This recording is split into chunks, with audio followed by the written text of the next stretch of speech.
was threshing the grains. Kati Gideoni alikuwa anapepeta ngano. And that angel spoke unto Gideon. Na huyo malaika akanena na Gideoni. He told him, akamwambia, mighty man, mighty valor. Shujaa. He told him mighty valor. Akamwambia shujaa. But now Gideon was amazed. Sasa Gideoni akawa amestaajabu. Because he didn't expect to be a mighty warrior or a mighty valor. Sababu hakutarajia kuwa shujaa. He told him no. Because the angel had been sent to inform him that he would save Israel by the arm of the Lord. Akasema hapana. Maana malaika alikuwa amekuja kumwambia kwamba utaokoa wana wa Israeli kwa mkono huo. But Gideon then looked on himself. Lakini Gideoni akajidharau yeye mwenyewe. He told him no. Even in our family, in our clan, the clan of Manasseh, we are the least. Akamwambia hapana, maana hata mimi katika jamii yangu ya Manase, mimi ndiye niliye mdogo. We are the least, we are poor. Sisi ni maskini. And even to add on that, na kuongezea kwa hilo, even I'm the youngest. Mimi ndiye niliye mdogo. How can this be? Itakuaje hivyo? But the angel of the Lord told him, kini malaika wa Bwana akamwambia, that I'm going to save through you. Naenda kuokoa kupitia kwako. That you will defeat them all. Kwamba utawashinda wote. You will defeat them all. Utawashinda wote. And then this man of God didn't even believe. Mtu huyu wa Mungu hakuamini. But as we continue with that chapter, tunapoendelea na mstari huo, there are certain signs that he did to prove. Kuna ishara ambazo alianza kuamini. Of which I won't highlight today. Ambazo sitazitazamia leo. Which proved that he is a mighty warrior. Ambazo zilihakikisha ya kwamba yeye ni shujaa. And God had come for him. Kwamba Mungu alikuwa amekuja kwa ajili yake. So today, leo, what are we trying to learn? Najaribu kusoma nini? Mighty valor. Shujaa. What are the qualities of a mighty valor? Ni vipengele vipi vinavyohakikisha kuwa shujaa? What can you do in order to be a mighty valor? Unafanya nini ili uwe shujaa? Because in the story that we've read, katika hadithi ambayo tumeisoma, we've read about Gideon. Tumesoma kuhusu Gideoni. We've read about that story, how he down looked on himself. Tumeangalia vile ambavyo alijitazama yeye mwenyewe. And he despised even himself. Akajidharau yeye mwenyewe. But today we'll be looking on how can we be mighty valor. Na kwa tunatazama jinsi ambavyo tunaweza kuwa shujaa. The first thing is that we must have the courage. Jambo moja ni kwamba tunahitaji tuwe na ujasiri. We are supposed to have courage. Tuwe na ujasiri. We should not fear change. Tusiogope mabadiliko. We should lay anything that brings us down. Tuweke kila kitu ambacho kinaweza kutuweka chini. And radically possess what belongs to us. Na tuchukue kile ambacho ni chetu. It calls for courage. Inahitaji ujasiri. So that you can be a mighty valor. Ili uwe shujaa. Our life is full of battles. Maisha yetu yamejaa vita. We are battling day after day. Tunapigana siku baada ya siku. In order for us to be warriors, jinsi vile ambavyo tunahitaji kuwa shujaa, we are supposed to have courage. Lazima tuwe na ujasiri. Because courage will help us to approach the throne of God with confidence. Ujasiri utatusaidia kukaribia kiti cha enzi kwa ujasiri. The Bible says we are supposed to approach the throne of grace with confidence. Biblia inasema ya kwamba inahitaji kukikaribia kiti cha rehema kwa ujasiri. It takes courage. Inauchukua ujasiri. It takes many wako na ujasiri, Ili to possess even the gates of the ili enemies. ya kwamba pia wakaweza kushambulia malango ya adui. There are a lot of things that we are supposed to acquire from our Lord. Kuna mambo mengi ambayo tunahitaji kupata kwa Mungu wetu, But we won't just acquire them when we are seated on our hatuwezi comfort zone. yapata kama tu vile ambavyo tumeketi chini. It calls for our courage. Inauchukua ujasiri wetu, It takes a step of faith. inachukua hatua ya imani, Because the opposite of courage is fear. kwa sababu kile kipengele kinyume na ujasiri ni imani, And na most hofu ni imani. of us whom the Lord has been speaking to us and even the entire church, Wengine wetu ambao Mungu amekuwa akituzungumzia pia na kanisa kwa ujumla, most of the time God tells us, fear not. mara nyingi Mungu ametuambia tusiogope. So if God is telling us to fear, not to fear, Mungu akituambia tusiogope, it means that we are supposed to take courage. inamaanisha inahitaji tuchukue ujasiri. Because even from the time of John the Baptist, Tangia nyakati za Yohana the Mbatizaji, kingdom of God has been suffering violence. ufalme wa Mungu unatekwa na nguvu, And the violence shall take it by force. na wenye nguvu watauchukua. Yes, there are a lot of things that God has spoken in your Ndiyo, life. kuna mambo mengi ambayo Bwana amezungumza kwa You maisha have a yako. vision for your life. Una maono kwa ajili ya You maisha have a yako. vision for your children. Una maono kwa ajili ya watoto You have a wako. vision as a deliverer. Maono kama mkombozi. You have a vision of raising great people. Maono hata ya kuinua watu wakuu. But it takes courage. Lakini inachukua ujasiri. It takes people of courage Inachukua watu wa to ujasiri acquire that which the Lord has ili promised. wapate kile ambacho Bwana amewaahidia. Because even the children of Israel, Sababu hata wana wa Israeli, God promised them a good land. Bwana aliwaahidi nchi nzuri. A good land flowing with the honey and milk. Nchi ambayo But imejaa one thing maziwa they na had asali. to do, Lakini kitu mmoja walihitajika they had to kukifanya. fight battles. Takina ya kwamba wapigane vita. They had to fight battles Wapigane vita. in order to acquire, Ili ya kwamba wapate. in order to possess the Ili ya land. kwamba waichukue nchi. They were to fight Walikuwa in wapigane. order to possess Ili Jericho. ya kwamba wamiliki It Yeriko. was not way. Haikukuwa rahisi. It was a battle. Ilikuwa vita. So our lives are full of battles. Katika maisha yetu yamejaa We are vita. supposed to battle with courage. Tunahitaji kupigana kwa ujasiri. Lay aside any fear Tuweke kando uoga wote so that we can acquire that which the Lord wants us to attain. ili tupate kile ambacho Bwana anahitajika tuwe nacho. Fear is the opposite of faith. Uoga ni kinyume cha imani. When you have fear, you attract the forces of darkness. Ukiwa na uoga unapeana nafasi kwa ile roho ya But when uoga. you have faith, you attract the power of God. Ukiwa na imani unavuta nguvu za Mungu. So it takes courage. Inachukua ujasiri.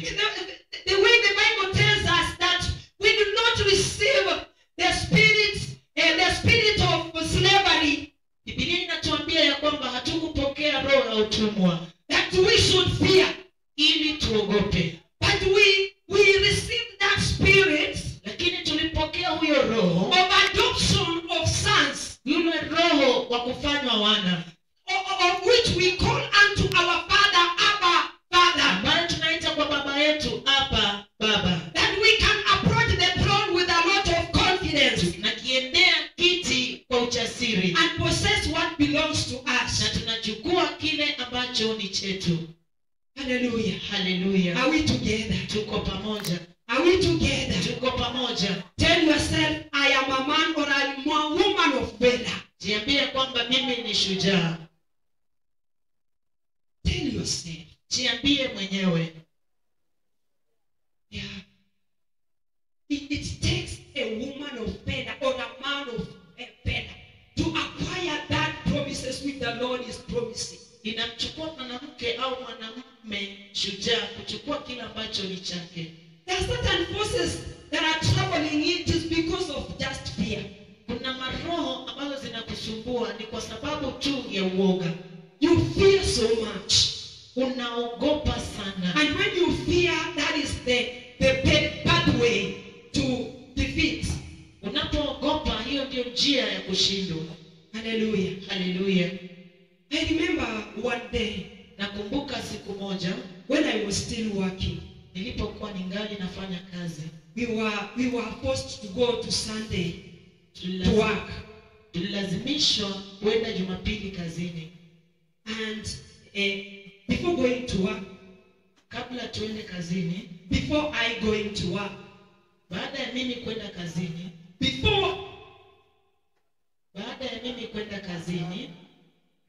kabla ya mimi kwenda kazini, I went to church. nilienda kanisani. And it happens time when I spent a lot of time there. Na nikachukua muda mrefu pale. When I went to work, Nilipoenda kazini, my boss was so furious with me. mkubwa wangu alikuwa ana hasira na mimi. And he wanted to terminate me from job Alitaka hata kuniondoa kazini because it was late. sababu nilikuwa nimechelewa. In fact, I reported midday, Nilienda mchana and we were supposed to report by 8. na tulikuwa tuingie asubuhi 2:00. So he told me to climb upstairs. Our offices were upstairs. Akaniambia nipande juu. My supervisor and accountant were there ready to terminate me because I was late. Waangalizi wangu pia walikuwa pale tayari kunifuta maana nilikuwa nimechelewa. But because I had courage, Ni kwa sababu nilikuwa na ujasiri before my boss, mbele ya mkuu wangu. they were seated there, Walikuwa wameketi pale and I went before them, na nikaenda mbele yao and I knelt, na nikapiga magoti I raised my hands, na nikainua mikono yangu and I began praying. na nikaanza kuomba. I prayed on top of my voice. Nikaomba kwa sauti yangu ya I juu. began babbling in tongues. Anza kunena kwa lugha. I babbled in tongues. I babbled in tongues Nikanena kwa lugha for some time. kwa muda. As I came from my knees, Nilipoinuka kwa magoti yangu, I found my boss trembling there, nikampata yule mkubwa wangu anatetemeka. and my accountant and my supervisor were also trembling. Hata hao pia walikuwa wanatetemeka. And my boss was telling me, Hata mkubwa akawa "Hey, ananiambia, don't worry. usijali. We'll be giving you time even to go for church. Tutakuwa tunakupa muda wa kwenda You kanisani. know it is the demand of the people, Unajua tu tena ni tamanio ya watu wengi. because we are also ministering to people. Sababu pia tunawahudumia So watu. we have given you even time. Lakini tumekupa hata wewe We'll muda. be giving you some Sundays to go to church, Tutakuwa tunakupea Jumapili ukienda kanisani. but some Sundays that will require you to come. Lakini Jumapili zingine ambazo tutakuhitaji We'll uje. give you time to go and worship first, Kupa muda wa kwenda kuabudu kwanza. and then come back Alafu urudi to work. kazini. What helped me? Ni nini kilinisaidia? It is courage. Ujasiri. And I was not ashamed of my God, Na sikuwaipigia Mungu wangu. and I was not ashamed of the Holy Spirit, Na sikuwaipigia Roho Mtakatifu. because I knew it is the power within me. Sababu nilijua ni nguvu ndani And yangu. that power within Na me hizo nguvu ndani yangu is the one that helps me to acquire things. ndizo ambazo zinanisaidia kupata mambo. So that power within me Hivyo hizo nguvu ndani yangu and that courage that I had na huo ujasiri niliokuwa nao helped me to get that permission to attend even services. ilisaidia kupata kibali cha kuweza kuingia And katika the ibada. years that I was there, Na miaka ambayo nilikuwa pale I was honored niliheshimiwa because of that wonder working power in me. sababu ya hizo nguvu za ajabu ndani yangu. So I want to encourage you this afternoon Nataka kutia moyo mchana wa leo that there is that power that is within you kwamba kuna hizo nguvu ambazo ziko ndani that yako gives you courage. ambazo zinakupa ujasiri. With your own making, Kwa uwezo wako you can't. hauwezi, With your own kwa power, nguvu you zako can't. hauwezi. But there is that power within Kuna you. hizo nguvu There ndani is that yako, power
ni hizo nguvu within you ndani yako that will give you courage, ambazo zitakupa that will give ujasiri, you boldness. ambazo zitakupa ujasiri. Peter was just a normal person, Petero alikuwa tu mtu wa kawaida, just a fearful person mtu ambaye mwenye hofu. who could say this right now, Angesema hii leo and then he just turns and says this another time.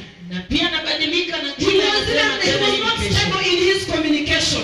Alikuwa na itilafu katika mazungumzo yake. But after the Holy Ghost, Lakini baada ya Roho Mtakatifu, after the Holy Ghost coming upon him, wakati Roho Mtakatifu alijua juu he yake, gained that courage. alipata huo uwezo. And we see Peter now standing in a courage Naona Petero anasimama kwa ujasiri, before 3,000 men, anasimama mbele ya wanaume 3,000 and akiwahubiria, even preaching to them salvation. akiwahubiria wokovu. We see him even doing a lot of miracles. Tunamuona anafanya miujiza mingi. Why? Kwa nini? That power within him, Hizo nguvu ndani yake give him the courage. zinampa ujasiri, Gave him the courage zilimpa ujasiri to stand. kusimama. So you can also be courageous. Unaweza pia kuwa mjasiri. There are a lot of things that God has promised you, Kuna vitu vingi ambavyo Bwana amekuahidi, but it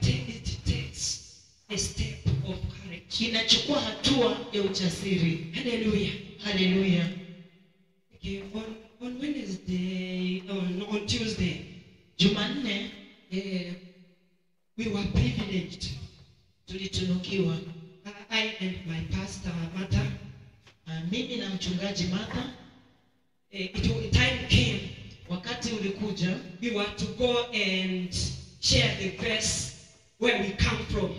tulikuwa twende tushiriki neema mahali ambapo tunatoka. You know, it is easy Unajua ni rahisi to share to other people, kushiriki neema kwa watu wengine, but sharing to your own, lakini kushiriki kwa watu wako it is very hard. ni vigumu. So we began at Pastor Martha's place. Tulienda mpaka kwa kina Pastor Martha, We shared the grace. tukashiriki neema, Pastor Martha, they received the grace. wakapokea neema. People were ministered to. Watu walihudumiwa. Now I was there asking myself, Nilikuwa pale najiuliza, now Pastor has scored. sasa pastor yani amepiga bao. Now for me, how will it be? Sasa mimi nitafanyaje ama itakuwaje? When we were on our way, Tulipokuwa njiani, I was just, I didn't have that courage. I had nilikuwa na fear ule in me. ujasiri, nilikuwa na uoga ndani yangu. Even we passed our own place, we passed. Tulipita mahali kule kwetu, tulipita tukienda. Na nilisahau hata kwetu. Because of fear. Have you ever seen somebody forgetting mahali ambapo anatoka? Umeona mtu akisahau mahali ametoka? It was for me. Ilikuwa kwangu mimi.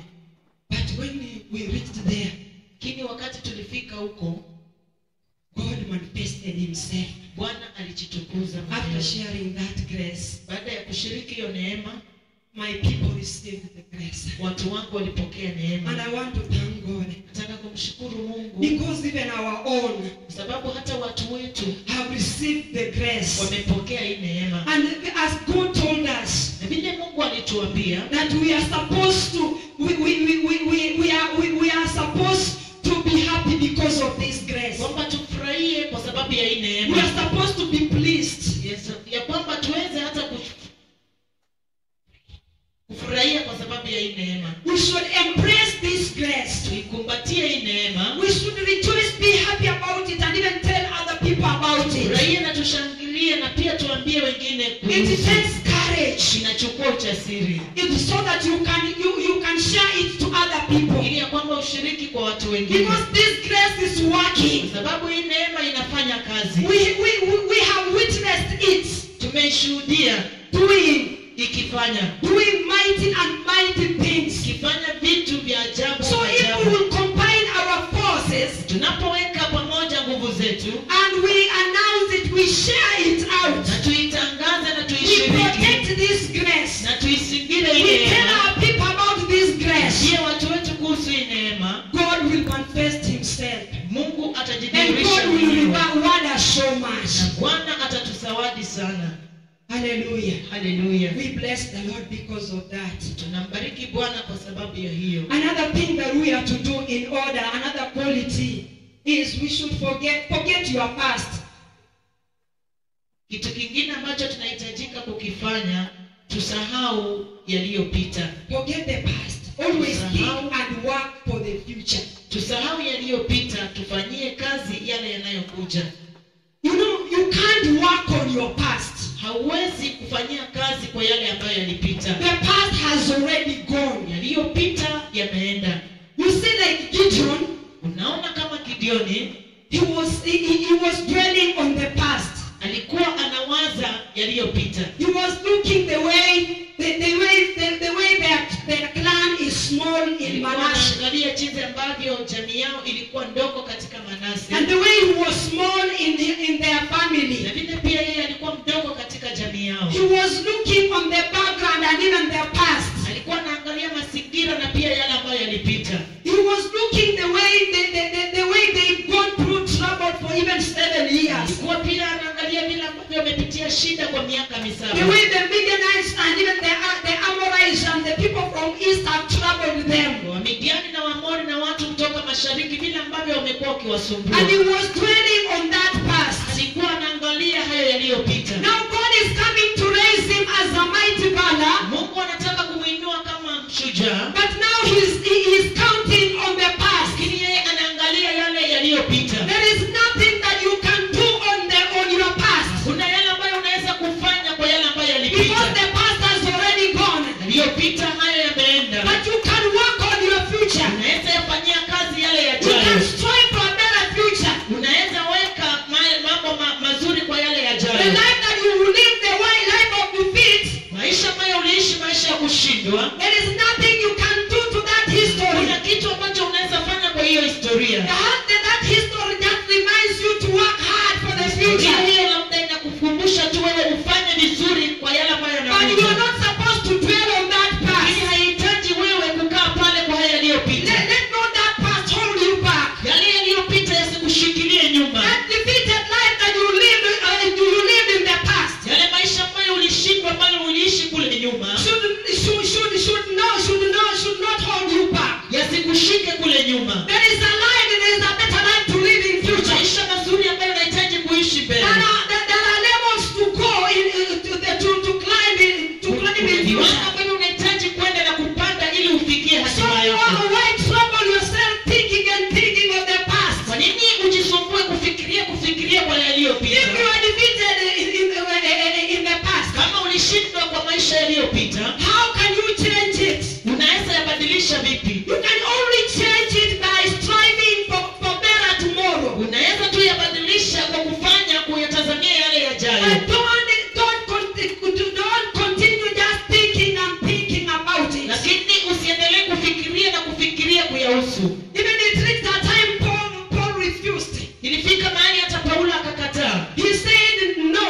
Akasema hapana. He said the peace, he steps on it as a rubbish. Akasema ya kwamba hayo mambo anasimama juu yake kama takataka. And the things that he looked to be again to him, Vitu ambavyo vilionekana ni kama vya maana kwake, but for the excellence of the knowledge of Christ, lakini kwa sababu ya yule ukuu wa Kristo, he counts it as rubbish, anahesabu kuwa kama takataka. and he stumbles on it, Na pia anakanyaka juu yake. and he looks on the future. Na anaangalia hatima. He focuses on the goal that is ahead of him, Anatazama ile dhahabu iliyo mbele yake. because he can't compare the goal that is ahead of him. He can't compare it to the future that Kwa is sababu hawezi linganisha ile dhahabu ambayo iko mbele yake na yale ambayo yalipita, yale ambayo alishindwa. So he purposed in his heart Sababu alikuwa na kusudi katika moyo wake that the peace that were to me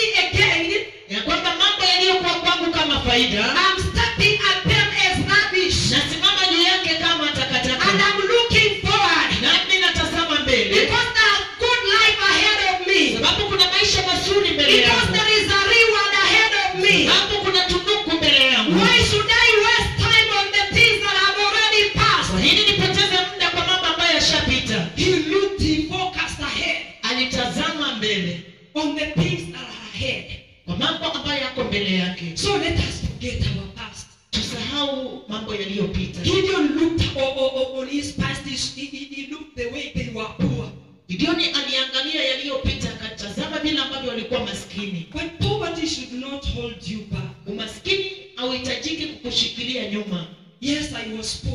Ndiyo, nilikuwa maskini. So what?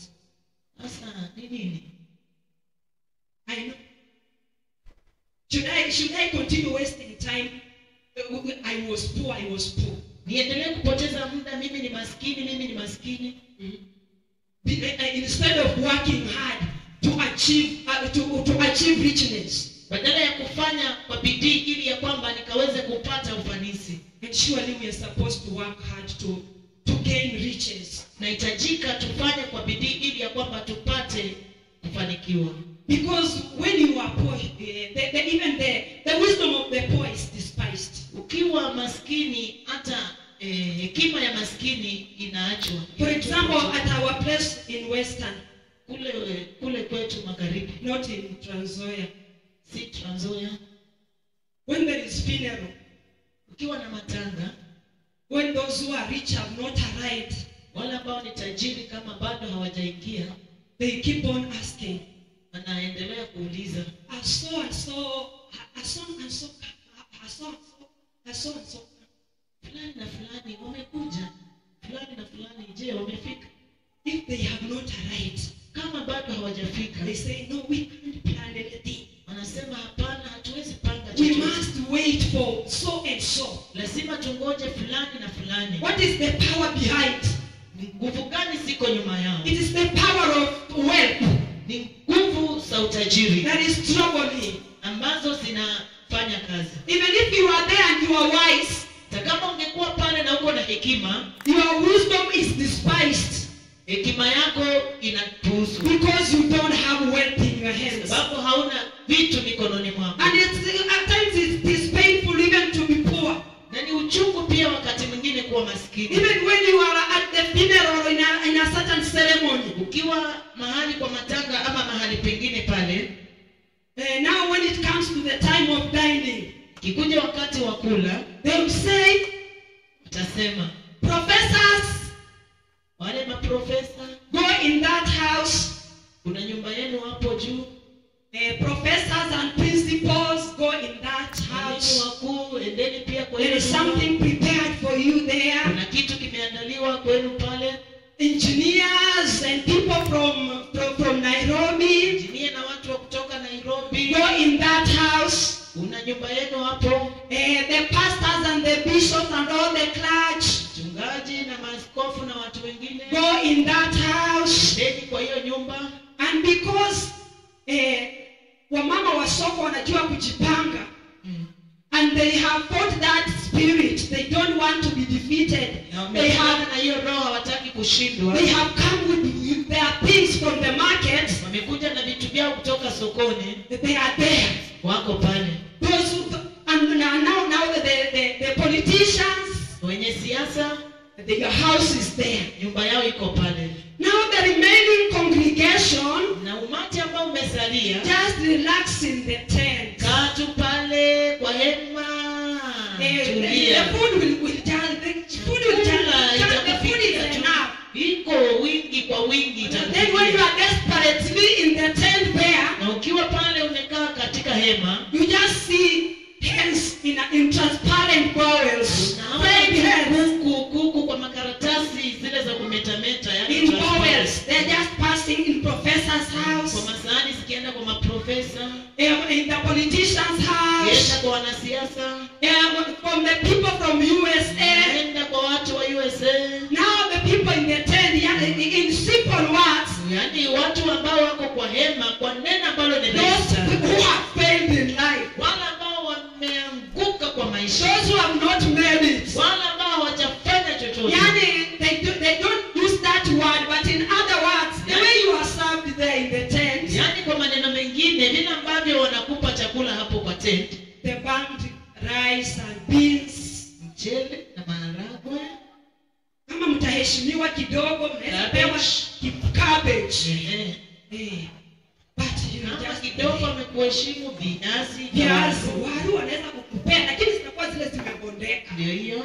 Ndio sasa wale watu watende. Kwa hiyo watoto wetu, we are calling upon you. Tunawaita watoto wetu, tuheshimisheni, so that sisi tusiwe tu tunabaki in the tent. Kwa sababu kama mimi ni mama wa profesa,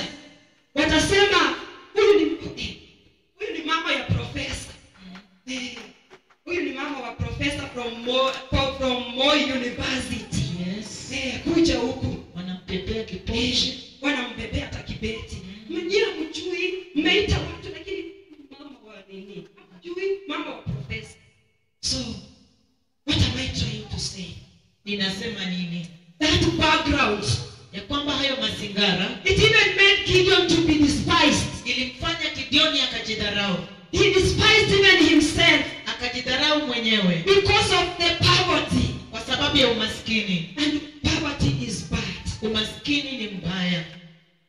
But God shindwe. God does not despise anyone. Lakini Mungu hamdharau yoyote. That is one good thing that I love. Hilo ni jambo moja ambalo No ninalipenda. man can discriminate you, Watu wanaweza kukudharau, but God cannot despise anybody. lakini Mungu hamdharau mtu yeyote. Man can feed you today Mtu anaweza kukupa chakula leo and despise you tomorrow. na kudharau kesho. But God does not despise Lakini anybody. Mungu hamdharau yeyote. That's why I'm encouraging you today. Maana ninakutia moyo leo There is God in heaven kwamba kuna Mungu mbinguni that raised Gideon from being somebody from the least family.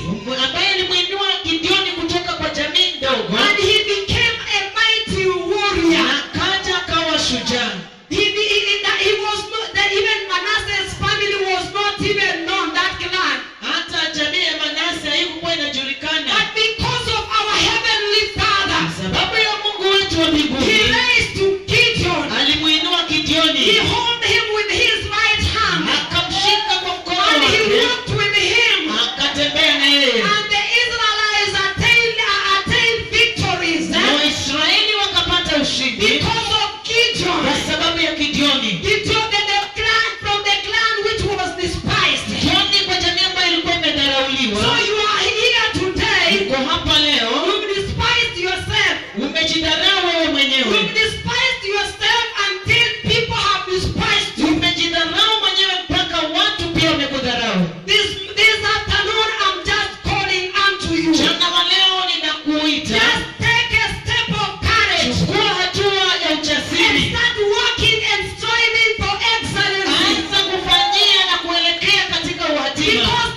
we have a great kwa God. sababu kuna Mungu mkuu And God has come because of us. na amekuja kwa ajili yetu. Whatever you find your hands doing, Chochote mkono wako utafanya, because we have a school here, kwa sababu tuko na shule hapa. come and inquire from God. Kuja na upate kutoka kwa Bwana That God may bless and increase you. ambaye atakupa mbinguu na hata atakubariki. And God may give you even the techniques even to progress. Mungu akupe pia ujuzi wa kufanikiwa. Don't just be there. Usikae tu pale. And whatever that God will tell you, Chochote ambacho Bwana atakuambia, hearken unto it. usifanye haraka kutimiza. You know, people have been despising this grace. Watu wamekuwa wakidharau neema hii. Why? Kwa nini?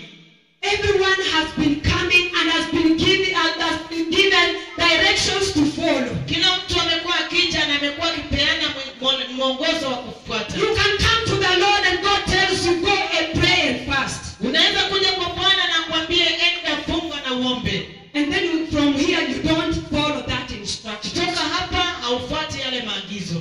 Will God do it? Mungu je atafanya? Kuna certain areas God tells you sacrifice. Kuna nafasi zingine Bwana atakwambia toa dhabihu. If you don't do it, will you progress? Usipofanya je utafanikiwa? There are certain times God tells you live a holy life. Maana pengine Bwana atakwambia ishi maisha matakatifu. There are times God tells you jitenge na marafiki, certain friends, Atakwambia jitenge na marafiki fulani in order for you to progress. ili ya kwamba ukaweze kuendelea. So every one of us has been given directives. Kila mmoja wetu amepeana mwelekeo. As we began this year, Tunapoanza mwaka huu,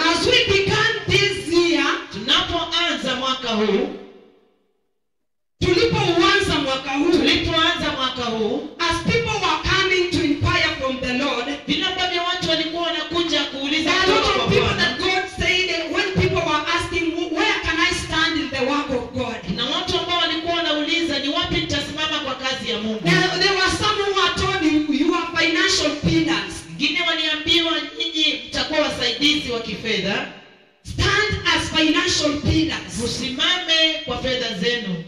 But when they went, Walipoenda, yes, God gave them finances, ndio Bwana aliwapa fedha, but they didn't do as per the way God told them. hawakufanya vile ambavyo Bwana aliwaambia. There were some who God even taught how to sing. Kuna watu ambao Bwana aliwafundisha pia kuimba. There are some who God told even to join, to stand in intercession, Mungu akawaambia pia wasimame kwa in uombezi, evangelism, kwa uinjilisti, even in playing instruments. hata kwa kucheza vyombo. But they were just taught, and they just went, and they kept for themselves. Walifundishwa na wakaenda na wakajiwekea hao Now wenyewe. there you are. Hapo uko sasa, You are there, you are lamenting. uko pale unanung'unika And this grace is not working for me. kwamba hii neema haifanyi kwangu. This grace is working for some people, Hii neema inafanya kwa watu wengine and it is not working for me. na hainifanyii mimi. Have you taken the command of the Lord? Umechukua amri za Mungu. The Israelites were also given the commands. Waisraeli pia walipeanwa amri. They were told not to worship other idols. Waliambiwa wasiabudu miungu. And they were also they were told not to imitate other people. Wakaambiwa pia wasiweze kuwafuata watu wengine. But they forgot about it. Lakini walisahau. And they went in bondage for 7 years. Walienda umatekani kwa miaka It 7. was so bad for them. Ilikuwa mbaya kwao. Why? Kwa nini? They left the command of the Lord. Waliacha amri za Mungu. That which the Lord has instructed you to do. Kile ambacho Bwana amekuagiza ukifanye. If he has cautioned you not to do this and this, stop it. Kama pia amekwambia kwamba usifanye hili na hili, achana nalo. God is there to work at his word. Mungu ako pale kufanya kwa neno lake. But there is that part you are supposed to do. Lakini kuna ile sehemu ambayo wewe unahitajika kuifanya. And that there is also a time for patience also. Na pia kuna wakati pia wa kungoja. If God tells you to be patient, Bwana akikwambia ya kwamba vumilia, be patient. vumilia. And any direction that God gives you, Na pia mwelekeo wote ambao Bwana anakupa, follow that direction. fuata huo mwelekeo. Don't be bitter with people and even with God himself. Kuwa na uchungu na watu na hata Mungu mwenyewe. And God, this grace is working for other people and is not working for me. Kwamba hii neema inafanya kwa watu wengine na si kwangu. Because you will remain there. Kwa sababu utabaki pale. This grace will go out. Hii neema itaenda nje. It will work for other people Itafanya pia kwa watu wengine who are ready. wale ambao wako tayari. Who are ready to take in the precautions. Wale ambao wako tayari pia kuchukua majukumu. So it calls for taking commands. Inachukua pia kuchukua amri.